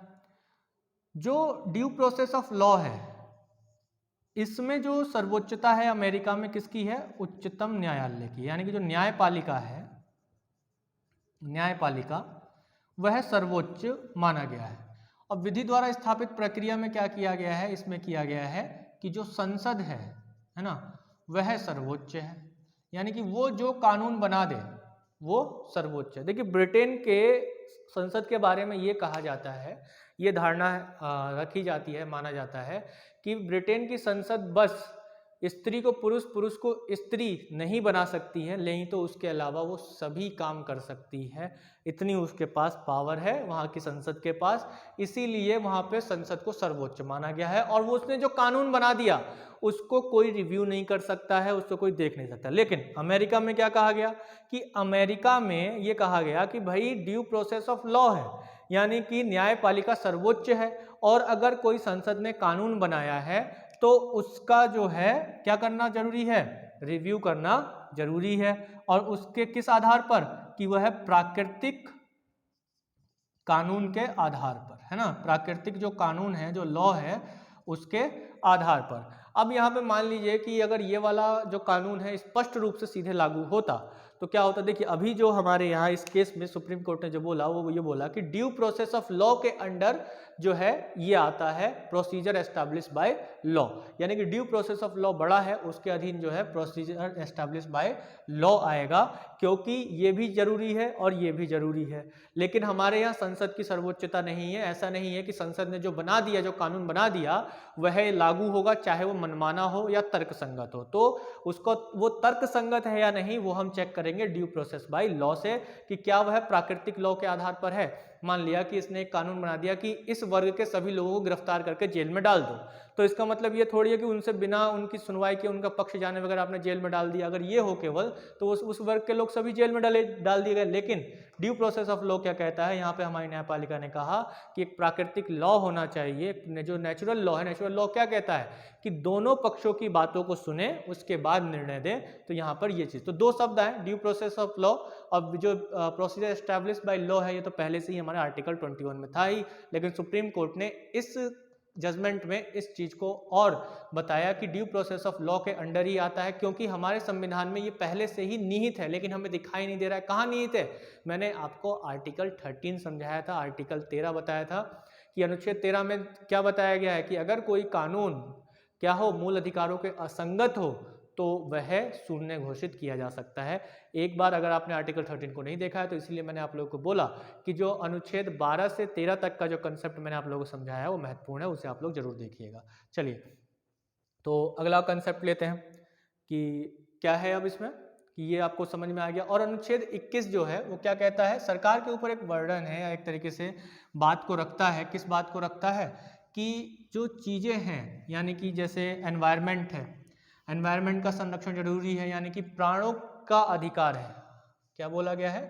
प्राण एवं दैहिक स्वतंत्रता बोली गई है, यानी कि यह जो है व्यक्ति का अधिकार है। जब व्यक्ति का अधिकार है तो क्या होगा कि ये सरकार पर एक बाध्यकारिता है कि वो ये सुनिश्चित करे कि व्यक्ति जो है किसी भी प्रकार से उनकी ये स्वतंत्रता छीनी ना जाए। ठीक है, तो प्राण एवं दैहिक, प्राण मतलब जीवन, है ना, कि जो जीवन है उस पर किसी व्यक्ति को कोई भी खतरा नहीं होना चाहिए। तो जो जीवन की बात की गई है, जीवन में क्या कहा गया है कि जैसे एनवायरनमेंट है, पर्यावरण है। अब भैया जो गाड़ी जा रही है ना, इतनी गाड़ियां जा रही हैं, वो पीछे इतना काला धुआं छोड़ रही हैं, वो काला धुआं जो छोड़ रही हैं वो एनवायरनमेंट में आ रहा है, हमारे पर्यावरण में आ रहा है। और वायु में क्या हो रहा है कि वो जो हम ऑक्सीजन ले रहे हैं या जो हम सांस ले रहे हैं, तो सांस के माध्यम से क्या हो रहा है कि वो जहरीली गैसें हमारे अंदर जा रही हैं। जब वो हमारे अंदर जा रही हैं तो क्या कर रही हैं? हमारे जीवन को प्रभावित कर रही हैं, और इसकी वजह से क्या होगा कि एक समय बाद हम बीमार पड़ेंगे, हो सकता है कि मृत्यु भी हो जाए। और वायु प्रदूषण की वजह से विश्व में मृत्यु भी बड़े पैमाने पर होती है। लंग्स रिलेटेड यानी कि फेफड़ों से संबंधित कुछ बीमारियां भी उत्पन्न हो जाती हैं। तो हम देखते हैं क्या कि पर्यावरण, जीवन जो है, पर्यावरण यानी पर्यावरण की स्वच्छता, स्वास्थ्य के संबंध में सरकार को कार्य करने पड़ते हैं, है ना, जैसे कि स्वच्छ जल की उपलब्धता हो, पर्यावरण या जो अस्पताल है उसमें जो सरकारी अस्पताल आपने देखे होंगे, सरकारी अस्पताल क्यों बनवाए गए हैं या क्यों लाए गए? जो समाज का एक वर्ग जो ज़्यादा पैसा खर्च नहीं कर सकता है, उसके जीवन की रक्षा की जा सके, यानी कि जो गरीब व्यक्ति है, जो ज़्यादा पैसा खर्च नहीं कर सकता है, उसके वो भी भारत का नागरिक है और उसके पास भी ये राइट है कि वो अपने जीवन को सुरक्षित रख सके। और जब ये फंडामेंटल राइट है तो इसको सुनिश्चित करने का जो काम करेगी वो सरकार करेगी कि वो सुनिश्चित हो सके। अगर वो सुनिश्चित नहीं कर पाती है तो वहाँ पे उच्चतम न्यायालय बैठा है सुनिश्चित करवाने के लिए कि तुम करो, तुम जो है ऐसे ही तुमको जो है छूट नहीं मिल जाएगी कहीं भी कुछ भी करने की। तो ये चीज़ देखी गई। इसी तरीके से आपको जीवन जीने का अधिकार है पूरा, है ना। आप जीवन जी सकते हैं, लेकिन क्या हो कि जीवन आप अपना ख़त्म नहीं कर सकते, है ना। आप जो है आत्महत्या नहीं कर सकते। कभी मन करे कि आत्महत्या कर लें तो आत्महत्या नहीं कर सकते।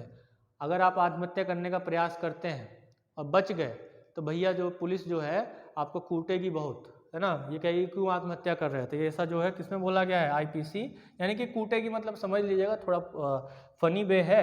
आप 309 ये जानने का प्रयास करेगी कि आप जो है क्यों आत्महत्या कर रहे हैं, आपके आत्महत्या करने का कारण क्या है। तो इन चीज़ों को जो है देखा जाता है इन मामलों में कहीं ना कहीं।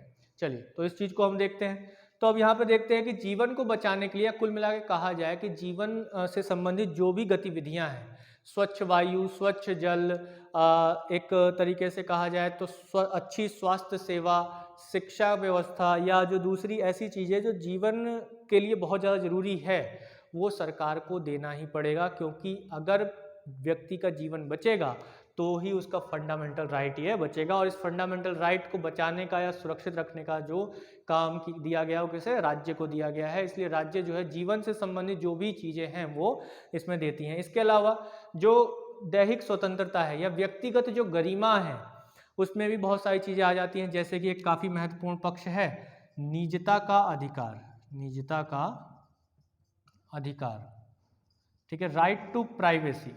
यह भी हाल ही में उच्चतम न्यायालय ने अनुच्छेद 21 के अंतर्गत कहा है कि जो निजता का अधिकार है, राइट टू प्राइवेसी है, वो अनुच्छेद 21 के अंतर्गत आता है। यानी कि आप क्या खाते हैं, क्या पीते हैं, क्या पहनते हैं, क्या ओढ़ते हैं, आप किसके साथ जीवन जीना चाहते हैं, या आप अपने घर में क्या कर रहे हैं, इससे किसी से का कोई मतलब नहीं। यह आपका अपना चॉइस है कि आप अपने शरीर को किस ढंग से रखना चाहते हैं या किसके साथ जीवन बिताना चाहते हैं, वो राइट टू प्राइवेसी। आप किसके साथ विवाह करना चाहते हैं, वो भी राइट टू प्राइवेसी के अंडर आता है, जो कि आर्टिकल 21 में है। मैंने आपको कहा ना, आर्टिकल 21 का कंसेप्ट बहुत ब्रॉड है और ये समय के साथ साथ ब्रॉड होता भी चला गया है अपने आप ही, क्योंकि जैसे जैसे उच्चतम न्यायालय ने इसको व्याख्या की है तो इसमें बहुत सारी चीज़ें आ गई हैं, कई प्रकार की स्वतंत्रताएं इसमें समाहित हो गई हैं। तो इसलिए मैंने आपको शुरू में ही बोला कि अनुच्छेद 21 तो बहुत बड़ा है, उसके अंदर अनुच्छेद 19 जो है कहीं समाहित आप कर सकते हैं, आ सकता है। समझ गए बात। तो यहाँ पर क्या हो गया कि निजता का अधिकार जो है दैहिक स्वतंत्रता के अंतर्गत आ गया, या फिर किसी की गरिमा के संबंध में, यानी कि किसी को एक तरीके से उसके शारीरिक स्ट्रक्चर को देखकर या संरचना को देखकर मजाक ना उड़ाना, इससे क्या हो, उसको बुरा लगेगा, यानी कि उसके मान को एक तरीके से हानि, अपमानित करना, ये सारी चीज़ें भी जो है इसमें ही आ जाती हैं, दैहिक स्वतंत्रता में ही आ जाती हैं। एकांत में रहना, आपको एकांत में रहना है ना, आपको जो है ज़्यादा किसी से बात नहीं करनी है, आपको एकांत में रहना है, तो आप वो भी आपका अपना दैहिक स्वतंत्रता है, निजता है, ठीक है, यानी कि कहा जा सकता है व्यक्तिगत स्वतंत्रता में आ जाता है, ठीक है। इसी तरीके से कहा जाए कि भाई आप विदेश यात्रा पर जाएंगे तो विदेश यात्रा का भी अधिकार जो है इसी में ही निहित किया गया है। और जो मैंने अभी मेनका गांधी का मामला बताया तो उसमें पासपोर्ट बनवाना मतलब विदेश यात्रा पर जाना, तो उस चीज़ को भी इसी में ही समाहित किया गया है। तो एक तरीके से कहा जाए तो अनुच्छेद 21 वो है जो आपके प्राण एवं व्यक्तिगत गरिमा की सुरक्षा करने के लिए है, और इस चीज़ को हम इसमें देखते हैं। तो चलिए इसके बाद अब आगे बढ़ते हैं। आगे बढ़ें तो आर्टिकल आपको मिलेगा आर्टिकल 21A। तो आर्टिकल 21A क्या है, सिंपल कंसेप्ट है। यहाँ तक मैं एक बार फिर से कह रहा हूँ, कोई चीज़ समझ में ना आए तो कमेंट कीजिएगा, अगली क्लास में आपको उसका उत्तर जरूर मिलेगा, कन्फ्यूजन को दूर करने का पूरा प्रयास करेंगे। तो अनुच्छेद 21A, ठीक है। देखिए क्लास को स्किप करके मत देखिएगा, लेक्चर को पूरे अच्छे से समझने का प्रयास कीजिएगा। जब तक आप समझेंगे नहीं तब तक कंसेप्ट क्लियर नहीं होगा। जहां आपने स्किप करना शुरू कर दिया और वहीं मेरे मुंह से कोई इंपॉर्टेंट बात निकल गई तो फिर जो है क्या होगा वो आप खुद समझ सकते हैं। चलिए, तो बात को हृदय पर ना लेकर कहाँ लेना है, मस्तिष्क पर लेना है, ताकि सफलता हासिल हो सके। ठीक है, हृदय को ज़्यादा परेशान नहीं करना है। तो आर्टिकल 21A क्या बोलता है, शिक्षा का अधिकार। शिक्षा का अधिकार सिंपल टर्म है, कई बार यूपी टेट के एग्जाम्स में पूछा गया है इसको। शिक्षा का अधिकार जो है ये पहले फंडामेंटल राइट नहीं था, मूल अधिकार नहीं था, इसीलिए एक बात और ध्यान रखिएगा, जिस भी आर्टिकल के आगे कैपिटल लेटर लगा हो, जैसे कैपिटल में ABCD लगा हो, तो ये समझिएगा कि वो जो है संविधान संशोधन के माध्यम से बाद में लाया गया है। तो इसी तरीके से शिक्षा का अधिकार जो है किसके द्वारा लाया गया, 86th संशोधन के द्वारा, संविधान संशोधन अधिनियम 2002। तो 2002 में 86वां संविधान संशोधन किया गया और उसके द्वारा जो है शिक्षा का अधिकार को फंडामेंटल राइट बना दिया गया, मूल अधिकार बना दिया गया। और एक ये नया अनुच्छेद 21 से जोड़ दिया गया, जिसमें 6 से 14 वर्ष तक के जो बच्चे हैं उनको शिक्षा प्राप्त करना अनिवार्य कर दिया और निःशुल्क एवं अनिवार्य शिक्षा की बात की गई। कैसी, निःशुल्क, बिना पैसे लिए निःशुल्क एवं अनिवार्य शिक्षा। और मुख्य रूप से जो सरकारी स्कूल हैं वो इसी धारणा पर चलते हैं कि बच्चों से जो है फी नहीं ली जाती है, उनको जो है मुफ्त में शिक्षा दी जाती है। हालांकि उस पर हम बाद में कभी चर्चा करेंगे जब कभी मौका आएगा, और जब कि कैसे निःशुल्क जो शिक्षा है वो घातक भी हो रही है, कि शिक्षा व्यवस्था पर जो भले ही कितना ही काम किया गया हो, संशोधन करके उसे मूल अधिकार ही बना दिया गया हो, लेकिन आज भी जो है जो हमारे सरकारी स्कूल है उसकी शिक्षा उसी तरीके से लटकी हुई है और उसी अधर में है। तो इस चीज़ ये बातें छुपी नहीं है। देखिए 86 कॉन्स्टिट्यूशन का संबंध, कॉन्स्टिट्यूशनल अमेंडमेंट का जो संबंध है वो किससे है, शिक्षा से है। इस बात को ध्यान में रखिएगा। चाहे यह है मुख्य रूप से आर्टिकल जो आपका अनुच्छेद 44 है, माफ कीजिएगा 45 है, अनुच्छेद 45 है जो किस में है, भाग 4 में है, DPSP में है, उसको भी प्रभावित करता है। ऐसे ही जो आपका अनुच्छेद 51A है, 51A में मौलिक कर्तव्य हैं, उसमें जो 11वां बिंदु है वो भी शिक्षा के संबंध में है, तो इसको भी जोड़ा गया था। तो ये 3 आर्टिकल से संबंध रखता है 86वां, 21A, 45 और 51A से, और ये 2002 में किया गया था, जिसका संबंध किससे है, शिक्षा से। तो यहाँ तक बात क्लियर हुई। चलिए अगले आर्टिकल पर आते हैं। अगला जो अनुच्छेद है वो आपका अनुच्छेद 22 है। जल्दी से शेयर कर दीजिएगा अपने दोस्तों में, पढ़ते पढ़ते ये मत भूल जाइएगा कि आपको शेयर भी करना है और लाइक भी करना है, ताकि जब आप लाइक करें तो क्या हो, हमारा मनोबल बढ़े और ऐसे ही वीडियोस आपके सामने लाते रहें। देखिए कभी कभी जो है क्या होता है कि जब ज़्यादा व्यूज़ नहीं आ पाते हैं, शेयर करने वाली बातें हैं तो मैं कर रहा हूँ, और सब्सक्रिप्शन नहीं बढ़ पाते हैं या लाइक्स नहीं आ पाते हैं, तो क्या होता है कि मोरल डाउन होता चला जाता है कि अच्छा, क्या खुद भी एक बात ये सोचने में आने लगती है कि क्या कंटेंट बढ़िया नहीं दे रहे हैं, क्या ऑथेंटिक चीज़ बढ़िया नहीं, अच्छी नहीं, ऑथेंटिक चीज़ नहीं दे रहे हैं क्या हम लोग, जो लोगों को या फिर लोग देखना नहीं पसंद कर रहे, या फिर लोगों को वो चीज़ें ज़्यादा पसंद है जिसमें जो है बातें ज़्यादा हों और कंटेंट कम मिले, तो भाई उस तरीके की भी काम करना शुरू कर दिया जाए क्या। तो चीज़ें जो है थोड़ा सोचने वाली हो जाती हैं। तो इसीलिए कंटेंट अच्छा आप लोगों को जिस प्लेटफॉर्म पर भी मिले, मैं ये नहीं कहता कि कंटेंट आपको यही अच्छा मिलेगा, जहाँ भी अच्छा मिले कीजिए, लेकिन यहाँ जो कंटेंट मैं आपको दे रहा हूँ एक अच्छे रिसर्च और एक अनुभव के आधार पर दे रहा हूँ कि क्या चीज़ें आपके परीक्षाओं में आती हैं। तो शेयर जरूर कीजिए और ज़्यादा से ज़्यादा अपने दोस्तों में रिकमेंड कीजिए हमारे चैनल को कि वो सब्सक्राइब करें, बेल आइकन को प्रेस जरूर कीजिए, क्योंकि नोटिफिकेशन जब आए अगली तो आपको तुरंत पता चल जाए। चलिए, तो अगला क्या है आपका अनुच्छेद 22, आर्टिकल 22। आर्टिकल 22 क्या कहता है, आर्टिकल 22 जो है ये भी गिरफ्तारी से संबंध में है ना। लेकिन देखिए ये शिक्षा के मामले में खासतौर पे यूपी टेट में इसको पूछा गया था, बिहार टेट में भी पूछा गया था, और इसके साथ ही हरियाणा टेट में भी पूछा गया था, और यूपीएसआई के लिए तो सारी चीज़ें महत्वपूर्ण है ही हैं जो मैं आपको बता रहा हूँ। लेकिन जैसा मैंने शुरू में आपको बताया कि जीएस का एक दायरा किसी परीक्षा में आप सीमित नहीं कर सकते हैं, है ना, तो वही चीज़ है। तो यहाँ पर 22 में क्या बताया गया, कुछ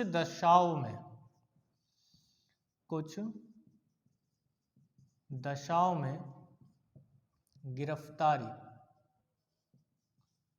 से संरक्षण कुछ दशाओं में गिरफ्तारी से संरक्षण।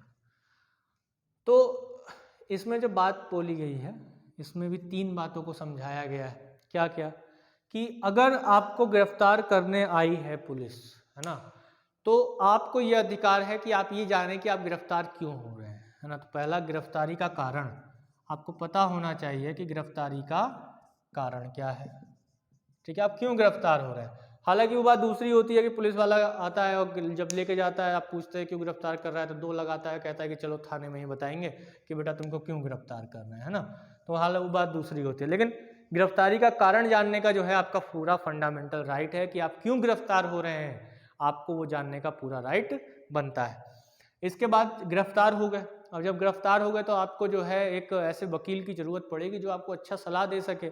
तो अपनी मर्जी के विधि व्यवसायी से, किससे? विधि व्यवसायी से। विधि व्यवसायी मतलब जो लॉयर होते हैं से क्या हो? परामर्श का अधिकार। परामर्श का अधिकार आप जो है उससे सलाह ले सकते हैं, किसी भी लॉयर से सलाह ले सकते हैं, किसी भी विधि व्यवसायी से सलाह ले सकते हैं, ये इसमें बताया गया है। चलिए, गिरफ्तार हो गए। अब गिरफ्तार हो गए हैं, आपने अपने लॉयर से भी सलाह ले ली है, आपको गिरफ्तार हुए कितना समय हो गया? 24 घंटे हो गया है। तो अब ये राइट है आपके पास कि 24 घंटे के भीतर जो है आपको उपस्थित होना है। कहाँ? 24 घंटे के भीतर मजिस्ट्रेट के समक्ष उपस्थित होना होगा। ये आपका फंडामेंटल राइट है कि 24 घंटे से ज़्यादा आप जेल में बंद नहीं हो सकते। जब कब? गिरफ्तारी के बाद, शुरुआती गिरफ्तारी के बाद, कि आपको 24 घंटे बाद मजिस्ट्रेट के सामने प्रस्तुत होना पड़ेगा। कोर्ट पुलिस जो है आपको 24 घंटे के भीतर जो है मजिस्ट्रेट के सामने प्रस्तुत करेगी। अगर नहीं करती है तो ये आपका फंडामेंटल राइट है कि आप पूछे कि क्यों नहीं किया जा रहा है। ताकि ये इसलिए किया गया है 24 घंटे के भीतर कि आप जो गिरफ्तार करने का जो एक कारण है, जो प्लेटफॉर्म बताया गया, जो पृष्ठभूमि बताई गई है, क्या वो सही है या नहीं है, कि आपको ऐसे उठा के भर दिया है, झूठे केस में भर दिया है, उसका डिसाइड कौन करेगा? मजिस्ट्रेट करेगा। और फिर उसके बाद वो जब मजिस्ट्रेट कहेगा कि हाँ ठीक है इसको सही गिरफ्तार किया गया है, तो आपको जेल में डाल दिया जाएगा। और जब मजिस्ट्रेट कहेगा कि नहीं ये तो गलत गिरफ्तार हुआ है तो इसको छोड़ दो, तो आपको पुलिस को जो है आपको छोड़ना पड़ेगा। लेकिन इस 24 घंटे के भीतर एक बात याद रखिएगा, अवकाश और यात्रा। यात्रा कौन सी? कि आपको जो है थाने से जो है ले जा, जेल से कहाँ तक?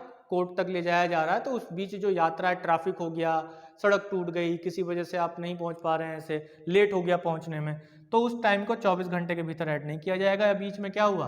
अवकाश हो गया, छुट्टी हो गई, है ना, कि छुट्टी हो गई, उस दिन कोर्ट नहीं बैठी है, तो क्या होगा कि आपको जो है उस 24 घंटे में वो छुट्टी वाला समय नहीं जोड़ा जाएगा।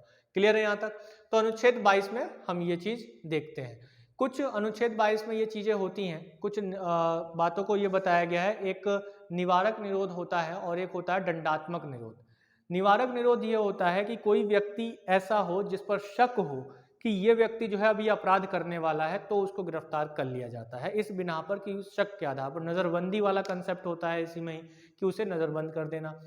दंडात्मक निरोध ये होता है कि डिटेंसिव जिसे कहते हैं। तो इसमें क्या होगा कि इसमें अगर किसी व्यक्ति को दोष सिद्ध हो गया है तो उसे जेल भेजना, जेल में रखना, ये चीज आती है इसमें। क्लियर है?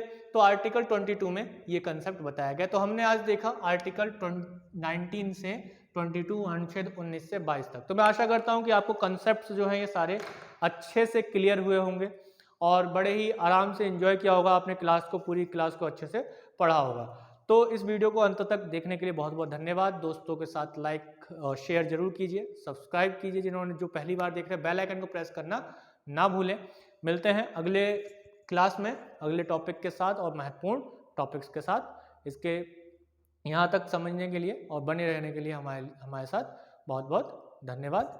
जय हिंद,